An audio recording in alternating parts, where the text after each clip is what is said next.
Lightning like Steve McQueen. I'm in the fast lane when the light turns green. And I built tough, I ain't nothing but grit. Cause I made rugged blood, sweat, and spit.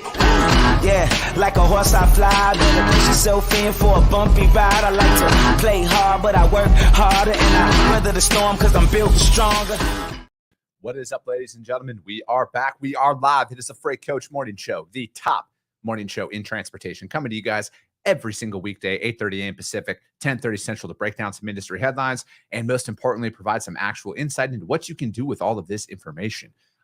We are all about keeping people in business on this platform, you guys. At the end of the day, if this is your first time listening, this is obviously my weekday live show. I also have my twice-a-week long-form podcast that drops on Tuesdays and Fridays over on iTunes and Spotify. That's audio only on there. This is the only place you get to see this beautiful face. And other than that, you know, you guys, we only talk to transportation professionals. We are here to bring you information by transportation professionals for transportation professionals. There's no theory on any of my content. We are only here to provide value so you can actually apply a lot of this insight into your business and see a meaningful difference out there. It's one of the many reasons why I proudly fly this American flag behind me every single day. Not only is this the greatest nation on earth, but I'm living my American dream, and I want to help each and every one of you continue to live your American dream as well. We got a very solo-ish show today, we can call it, because it's only going to be me today, and we are going to be breaking down some articles. I'm going to do a little bit of a lane analysis and everything out there, and we are going to go with that. But before we do any of that, I got to give a shout out to my friends over at VHub. You guys, vhubapp.com. Whether you're a broker, carrier, or a shipper, we all need access to trailers at some point in time. Especially right now in this market, if you're a small fleet or a solo operation, you should never have to shut your business down due to a trailer being in the shop. So with what they're working on right now, you guys, they have Glade Spring, Virginia going to Orting, Washington, and you get paid $15.50 to do that, you guys. That's on top of the revenue that you get by loading out that trailer. They also have Glade Spring, Virginia going to Delta, British Columbia. You get paid $18.50 US to do that. They have West Valley City, Utah going to Calgary, Alberta. You get $15.50 to do that. San Diego, California going over to Houston, Texas. You get paid $1,200 to do that. And then they also have Macomb, Mississippi going to Brighton, Colorado. And I'm getting something in my ear here. It's actually Stacy Steen telling me it's not $1,200 to do this. She's saying it's $1,600 to move this, you guys. And that's on top of the revenue that you can get by moving that. So if you were out there in the Macomb, Mississippi area and needing to get up to Denver, you get paid $1,600 to move that on top of the revenue that you can get by loading out that trailer. So hit them up, vhubapp.com. My man, Xavier Campos, he's already in the audience out here. The Freight Coach Nation, Merry Christmas and Happy Holidays. He says Stacy Steen's in the audience as well. So hit them up, you guys. Happy Thursday to you, Stacy. And Papa Freight, good morning. Good time for the news. And yeah, Jesse Griffin's coming in. Dude, I love this. There's a great golf course in Orting, Washington, he says. That's fantastic, man. Kind of throwing me off guard there a little bit, Jesse, but I love it. Yeah, vhubapp.com. You guys hit him up. All righty, let us get into these the show. Hey, this Saturday, I've been talking about this on the past couple of shows, but we have the Wreaths Across America event. So if you're not registered and you're available this Saturday, go to wreathsacrossamerica.org and sign up to volunteer. This is the day that they lay all of the wreaths on all the headstones across the United States and a couple of the U.S. territories that are out there that they've moved these wreaths over to. So if you have time this Saturday, the 17th, go to wreathsacrossamerica.org. It took me all of 30 seconds, 30 seconds to sign up. I'm going to be going and doing that out at a cemetery here in Chandler. And yeah, if you can go to it, you guys, wreathsacrossamerica.org, sign up and go out there and help lay these wreaths across the headstones of our brave men and women who have died. And we, yeah, that's what they got going on this weekend. And yeah, let's get into it. Danny, what's going on, my man? Good morning. Thanks for joining here. I thought you'd appreciate that, Stacy. And Sonny Sharma, good fucking morning. Orange shirt gang, let's fucking go. Also, you guys, if you are a user of my technology company, Broker Carrier, we are having our monthly mastermind this afternoon. That is something that we do complimentary to all of our users on our platform. We do a monthly coaching session led by myself. And I also bring guests on there as well from the industry. And we're all talking about how they can build their brokerages up. All right. And this month, we're talking about how to win in 2023. You know, the market's changed and everything else. And we're going to be talking about that in depth. If you're interested in signing up for that, because that's the only coaching that I do now is on there. And because I'm not doing any consulting work anymore. Freight Coach Logistics is up and running, and I'm doing that with the media as well. So if you want any coaching from me at all, it's going to be exclusively on broker carrier, especially going into 2023. That's just when I'm divvying up my time and everything. And we're going to do that. We're going to talk about real stuff. We're going to go even more in depth on stuff. And again, you guys, I don't hold anything back on any of my content. Everything that I talk about on here is what I apply in my own brokerage. You guys, I'm not putting out any smoke screens because I'm a firm believer in high tides raise all ships. All right. So that's just where we're at with all of that. Lewis, what's up, brother? He put out a nice little gym photo this morning. He's getting his shit in and getting swole out there. I love it. What's up, Sonny? He's just put my name in there. I'm assuming he's going to be putting something else in there as well. All right, let's do some lane analysis here. We are going to choose random city to random city. Yeah, man, I got you. I'll do that after the show here, Sonny. And New Orleans, Louisiana. Let's go from the NOLA up to Richmond, Virginia. We are going to go reefer. There is 1,000 loaded miles on this. And based on the lane analysis that we are seeing on here, it's holding pretty steady on this. This seems like a very healthy lane for you right now. Again, reefer out there, $3.18 a mile is what it's been moving at over the last 30 days.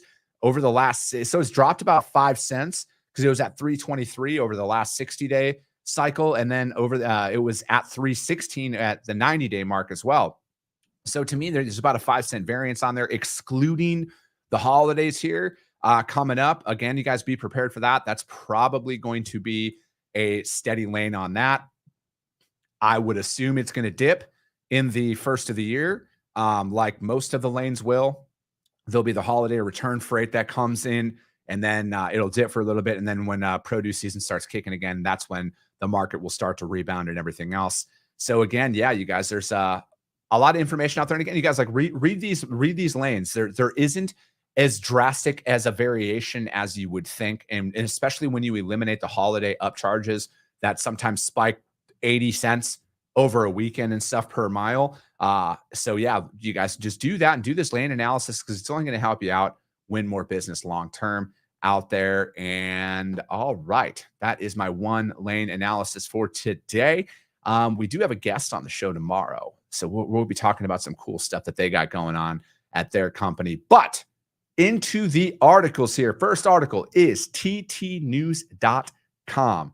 November Class 8 sales, second highest of 2022. That's interesting.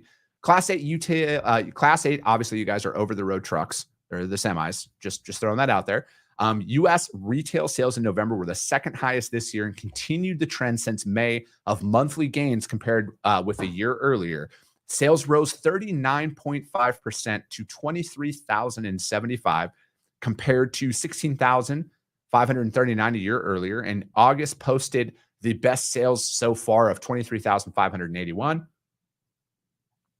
I think to break down why there was such a massive jump, obviously last year they weren't producing because of a lot of the constraints that were going on in the supply chain. So, but again, it's good to see that there are still people who are not hesitant, especially with the Feds fucking hiking rates again. Again, I understand it. I'm kind of impartial on it. I have a buddy of mine who broke it down and the reasoning on why they have to do it. But it's good to see, though, that people are still going out there and buying. Year-to-date sales rose 14.2% to 250,000 trucks compared to 197,000 in 2021 during that same period. And all truck makers but one notched sales gains. Freightliner, which is Daimler Truck of North America, remained the market leader with a 36.6% share on that with 8,500 sales. And a Western Star, the smallest manufacturer, slid 7.6% out there. Yeah. And, again, so it's always healthy to see that there is actual growth in these sales. Again, with all of the uncertainty and all the bullshit that people are talking about, it's it's good to see that people are out there and they're not hesitant to purchase and get their orders in and everything else out there. So again, you guys, that one was from ttnews.com. I just wanted to throw that out there quick. It's just a quick, subtle reminder out there. Now, other articles also from TT News, and I always love talking about this stuff. Union Pacific embargoes generate complaints from shippers. Federal regulators and shippers are questioning Union Pacific's decision to temporarily limit some businesses' shipments as part of its effort to clear up congestion across the railroad. The head of U.S. Surface Transportation Board, Martin Oberman, said December 14th he's concerned about UP's increasing use of the embargoes because they disrupt operations of the businesses that rely on the railroad, and they haven't seemed to help its performance significantly. Union Pacific has ordered companies to remove some of their rail cars from their network more than 1,000 times this year, up from 140 times in 2018. An embargo can force a business to consider cutting production There we go. Sorry, my screen jumped on me there. An embargo can force a business to consider cutting production or resorting to more expensive shipping options like trucking. Hint, hint, which is what we all like there, if that's even an option. And they can make it harder for other businesses to get key products such as shipments of chlorine used to treat water or grain for feeding animals. The customer is bearing the brunt of this pain, and you guys are still making money. Surface Transportation Board Robert Primus said, addressing Union Pacific's executives during 2 days of board meetings. Before I go on and continue with this article, that is a great sign for U.S. domestic truckload as a whole, right? And so again, think about this. And I'll get into this, and they might list out some of those things on what the commodities are. But again, you guys, when one, like, again, that old fucking saying, when one door closes, another door opens, and this is one of them. You know, anytime that there's uncertainty out there, especially with intermodal, that's an opportunity to go in there with OTR. So again, this is the importance of always staying in your prospects' ears and your customers' ears and adding value to their operations, because it's only a matter of time. Like, there's so much shit that's out of our control in this industry. And there's a way for us to get in the door and earn some more business as a whole. And this is the thing, you'll never know this unless you continue to reach out. At the hearings, UP executives defended their practices, shocking, arguing that their embargoes are needed to help get the railroad running better. CEO Lance Fritz said the embargoes are targeted and temporary measures that shouldn't place any undue burden. We only use embargoes when necessary, and when no longer necessary, we end them. But several shippers and trade groups testified that the embargoes are hurting their business. Cargill, they're fucking massive. Anyways, Cargill executive Brett Lautenschlager, he must be from the upper Midwest, said Union Pacific actions make it hard to plan. In November, the railroad told Cargill it needed to put 130 rail cars it owns from the network. It needed to pull them, within a week or face shipment limits at 5 of its plants. The agribusiness giants complied because it's worried that an embargo could force it to shut down a plant. We believe embargoes should be the exception, not the norm. Just think about that, you guys. For example, Cargill is one of the largest shippers in North America, and Union Pacific was willing to do that to Cargill. So again, if they're doing it to that, if they're willing to do it to Cargill, they're going to fucking do it to anybody. And again, what does that mean? More opportunity for you. This is another reason why you should always be prospecting. ABP. I just made that acronym up. Always be prospecting. It's accepted practices for railroads to temporarily place limits on shipments in extreme conditions, like floods or bridge fires. Business groups, however, say that they believe that cuts in their workforce are a major reason why. Oberman says there seems to be a direct correlation between the sharp drop in employees at Union Pacific and they lost about 5,000 employees over these last 4 years. Greg Twist with Grain Processor Egg Processing Incorporated compared the situation to going shopping at a grocery store and finding that the store refuses to hire more than one clerk, and then the store's manager tells them he must come back at a certain time only or day if he wants service. And unlike with groceries, his company generally can't shop around to ship its goods because Union Pacific is the only railroad that serves several of its plants. Yeah. So that article is very telling, and again, like this is why I love the fact that Truckload, US over the road carriers and brokers, there are so many of them, because look at what happens when there's essentially a monopoly. The rail is, no matter how you spin it, is kind of like a fucking monopoly. All right. Because there's only a couple of intermodal providers that are actually out there that can move on their tracks. All right. So think about that. And some of these customers, like they had just brought up in this, that's the only option they have out there. So again, their back's against the wall in these situations. So to me personally, this is why I fucking love a free market. I love a diversified uh, carrier base and a diversified brokerage base and everything, that there are multiple providers, there's multiple options, because you'll never find yourself in this situation. No shipper, for the most part, that ships over the road ever has a problem finding an option, because there's more than one option that's out there. So again, you guys, that article, ttnews.com, and that title, that one is Union Pacific Embargoes Generates Complaints from Shippers. That also means a massive opportunity for you guys out there as a whole. And hey, with every article that I break down, as always, you guys, I put the links over on the Freight Coach YouTube channel, as well as the Coffee with the Freight Coach audio only replay, which is on iTunes and Spotify. And if you guys are going to jump over to those other platforms, just do your body a solid. Subscribe, share it, like it, rate it, all that shit. It just helps the stuff out, you guys. I might be one of the only people who are willing to say this, but it helps the rankings, because as always, you guys, if you guys see value in this, your network's going to see value in this as well. All right. Next article, JOC.com. My man Bill Cassidy wrote this, and for some reason it's saying that my there we go. All right. US truckload costs to fall late 2023. The question trucking companies, brokers, and shippers are asking about in 2023 is not how low rates will go, but when will they begin to rise? A consensus is emerging that spot US truckload rates will hit bottom sometime in the first quarter, followed by contract rates in the third quarter.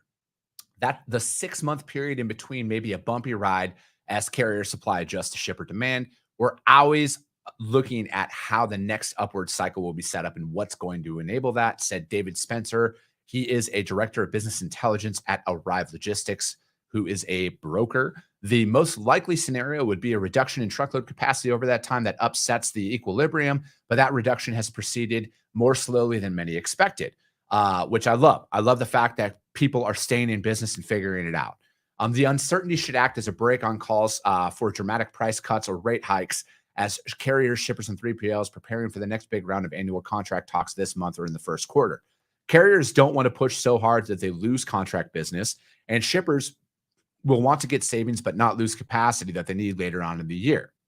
Those who remembered the muddy middle 2019 may see similar conditions reemerge.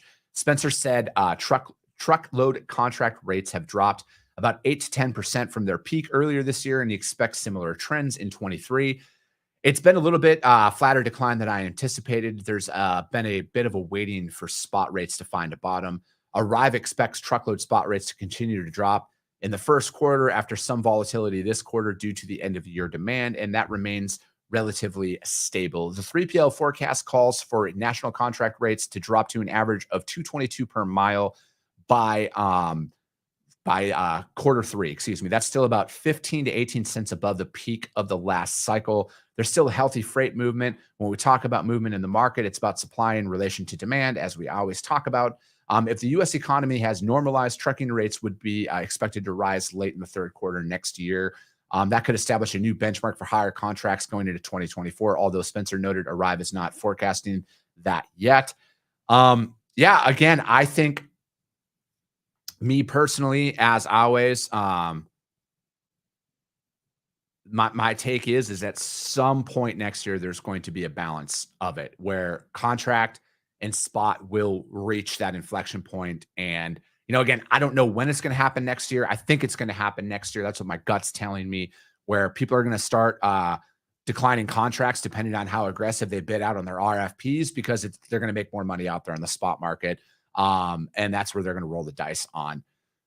And let me see here. Coyote expects shippers to experience lows and highs in 2023. And it'll be a tale of two halves, says Nick Schroger, Coyote's chief solutions officer.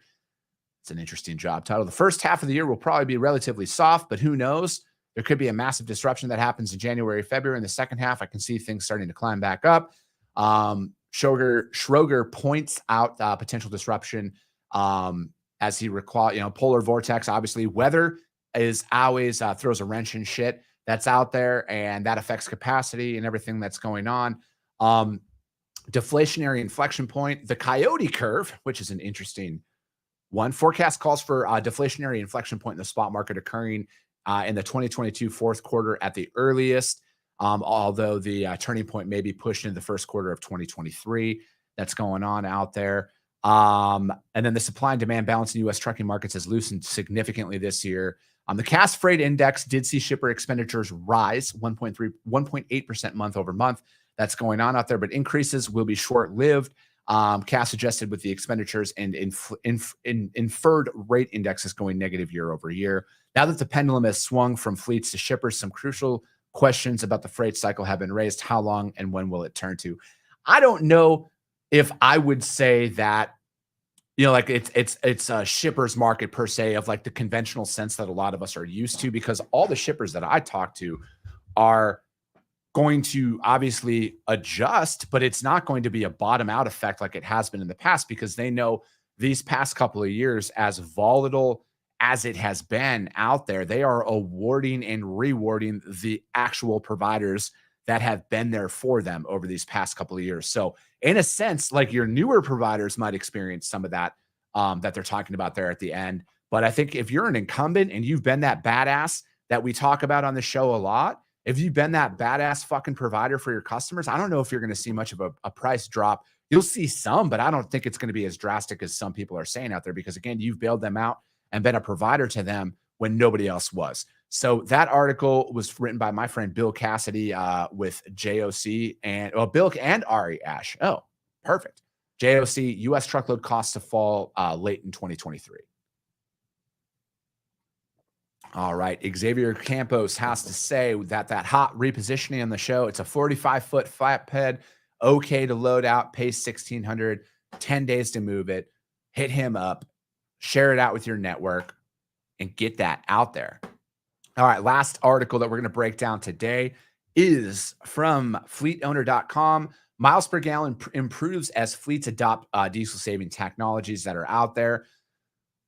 I really like these articles. And again, this is why I put that out there. So again, if you're a fleet or an owner op or whatever, this is a good read for you. So click on that if you jump over to the replay on the podcast and the YouTube channel. Let me see. Participating fleets continue to have their fuel economy climb when they adopt a host of fuel-saving technologies for their tractors and trailers and practices for their operators. A top-line finding from the 2022 version found that the average fuel economy among the 15 participating fleets has risen 7.23 miles per gallon on their tractors as technology adoption has grown from 17% to more than double of that to 41% in 2021. The 15 fleets are operating 75,000 combined trucks, and they saved $540 million in 2021 compared to the average truck on the road. Okay. More data cited by the study. 2022. I'm just summarizing a lot of this. Let me see here. Let's talk about this. All right. The summary of the findings noted that diesel fuel averaged $3.29 per gallon in 2021. We all know where it's at right now, $4.74 a gallon, which is a massive slap in the face.